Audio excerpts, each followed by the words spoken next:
के खरीडा गाँव में युवती को हत्या घटना आसिका सांसद मानविकता उपरे प्रश्न कला बीजेडी। ओदला आसिका सांसद पारिबा पणिया उपरे प्रश्न उठेला बीजेडी। हिंजिलिकाटू थाना के खरीडा गाँव में प्रेमिक दुआरे धारणारत प्रेमिका को टांगिया हाणी हत्या कर घटना आसिका सांसद अनिता शुभदर्शनी पट्टनायक उपरे बर्षिंट बीजेडी महिला सेल राज्य संपादिका तथा आसिका सांसद प्रार्थी डॉक्टर रंजिता साहू। कोदला ठारे एने गणमाध्यम सम्मुखें आसिका सांसद कार्यकलाप को नहीं निंदा करिसेंती। गत 5 तारिख में संपृक्त धारणारत प्रेमिका को हत्या करा जायतिला। सेपटे से दिन ही आसिका सांसद निज अंचल में थाई सुधा घटनास्थल में पहुंची नथिले। हत्या करा जायतिबा महिला और तांकर कुनी झील को समबेदना जणाया भूली गले बोली अभियोग करिसेंती बीजेडी नेत्री रंजिता साहू। सही दिन आसिका सांसद अनिता शुभदर्शनी पट्टनायक रंभा प्यालेस रे मौज मस्ती करुथिले। सांगसाथी गहन रे डिनर करुथिले। 5 मिनिट समय बाहर करि पारले नाही समबेदना जणाइबा पाई। आईन श्रृंखला दिनकू दिन भुसुड़ी पड़ुवा बेले सांसद मौज करुछंती। एहाकू बिजु जनता दल पक्षरु कड़ा निंदा करा जाउची बोली कहिसेंती रंजिता। दिल्ली रे तो ओडिशार स्वर उठाई पारु नाहंती, किंतु निज संसदीय क्षेत्र में महिलांक पय स्वर उठाउ नाहंती काहेकि बोली से प्रश्न करिसेंती। एही हत्याकांड अति जघन्य बोली कहवा सहित महिला जनक धारणा देवा पूर्व पुलिस को अवगत कराइथिले, हेले पुलिस सुरक्षा दे पारला नाही। गाँ दांड में महिला को प्रेमिकर भाई टांगिया हाणी हत्या कला। एही घटनार उच्चस्तरीय तदंत दाबी करिछि बिजु जनता दल। सेपटे एने आसिका सांसद जोगाजोग संभव हो पारि नाही, फल प्रतिक्रिया हस्तगत हो पारि नाही।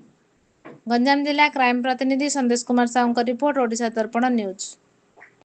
आमर जो आस्का संसदीय क्षेत्र जी सांसद अछंती श्रीमती अनिता शुभदर्शनी रंभा पैलेस जाइकी मौज करि पाउछंती।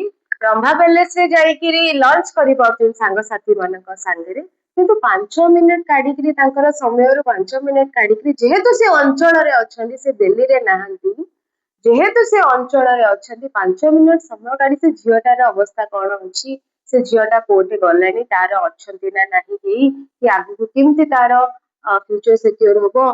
Police law and order situation government under रे थाए आज्ञा, गवर्नमेंट अंडर रे थाए कि पुलिस प्रोटेक्शन दे पालानी, आपण गवर्नमेंट प्रोटेक्शन दे पालानी, किंतु आपण सांसद हिसाब से कोन करूचंती, आपण सांसद हिसाब से जाकी अरेस्ट करूचंती। दिल्ली रे तो ओडिसा रो प्रसंग उठेई पारु नांती, किंतु अंचल रो ग्रास रूट लेवल रो दिनस भी आपण छिड़ाई पारनते, अंचल रे थाई के भी छिड़ाई पारनते। एटा बहुत दुखद गोटे दुखद घटना, एटा निंदनीय। काहेकि ना एइठो 4 लाख रु ऊर्ध्व लोक आपण को वोट देइछंती, आपण को आस्था प्रकट करिकरी आपण को जिते की आनी छंती, आपण को आशीर्वाद देइछने, आपण को वोट स्वरूप रे आपण को जहां भी आस्था अछि, तांकर जहां भी आशा अछि, जहां भी आकांक्षा थिला, आपण पूरा दुरिसात कर सछंती।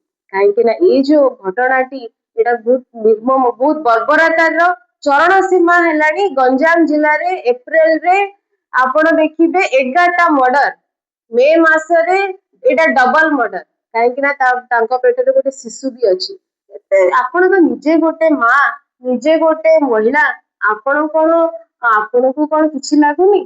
आपण रंभा पैलेस रे अछंती, आपण लंच करि पारुचंती, आपण अंचल रे बुली पारुचंती, आपण को पार्टी मीटिंग रे योगदान करि पारुचंती, आपण महिला जो आरक्षण बिल, जो रिजर्वेशन बिल चलची, तार जो डिमोपिटी की जो डिलिमिटेशन बिल आनिबा पई जाउथले, जो सेटा पारित करि पालेनी, तापर राजरास्ता रे बहु नाना प्रकार रैली करि पाउछन, किंतु आपण को निज अंचल रे, निज संसदीय क्षेत्र रे गोटे 3 वर्षर शिशु ता मां को हरैछि, तार सर्वशांत हो जाइछि, केही नाहांती तार ताकू देखिबा पई दिले मते आपण समय काढी पारे। एटा बहुत ए अंचलर झियो हिसाब रे, ए अंचलर नारी हिसाब रे एवं गोटे नारी नेत्री हिसाब रे बिजु जनता दल प्रत्याख्यान करुछि। आपणकर ए जो राजनीति को आमे निंदा करू।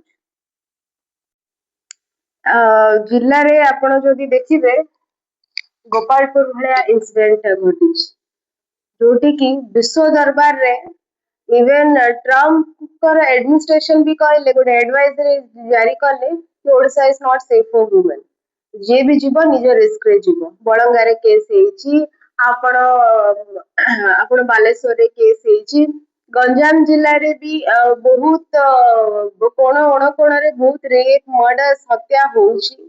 ସେଥିପାଇଁ ଯଦି ୱୁମେନ୍ କଥା କହିବା, women safety is at stake. ମହିଳା ମାନେ ସେଫ୍ ନାହାନ୍ତି ଏବଂ ତାର ଜ୍ୱଳନ୍ତ ଉଦାହରଣ ବି ଆପଣ ଦେଖିଛନ୍ତି ଯୋଉ ମେ 5th ରେ ଯୋଉ ହେଲା। ଯଦି ଡର ଥାନ୍ତା ତ ଏମିତି ବ୍ରଡ୍ ଡେ ଲାଇଟ୍ ରେ ଜଣେ ମାରିବ ଏମିତି 5 ମିନିଟରେ? ସାମ୍ବାଦିକ ମାନେ ପ୍ରେଜେଣ୍ଟ ଅଛନ୍ତି, କିଛି ଦୂରରେ ସାମ୍ବାଦିକ ମାନେ ଗୋଟେ 50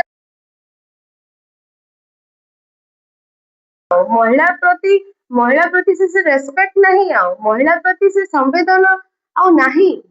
ସେଥିପାଇଁ କ୍ରିମିନାଲ ମାନେ ଖୁଲେଆମ ବୁଲୁଛନ୍ତି। ଆଉ ଯୋଉଠି ପ୍ରଶାସନ ଟାଇଟ୍ ନାହିଁ, ଆପଣ ଦେଖିବେ ଏସପି ଯିବେ ୱେଷ୍ଟବେଙ୍ଗଲ ଯିବେ ଇଲେକ୍ସନ ସମ୍ଭାଳିବା ପାଇଁ ଡ୍ୟୁଟିରେ।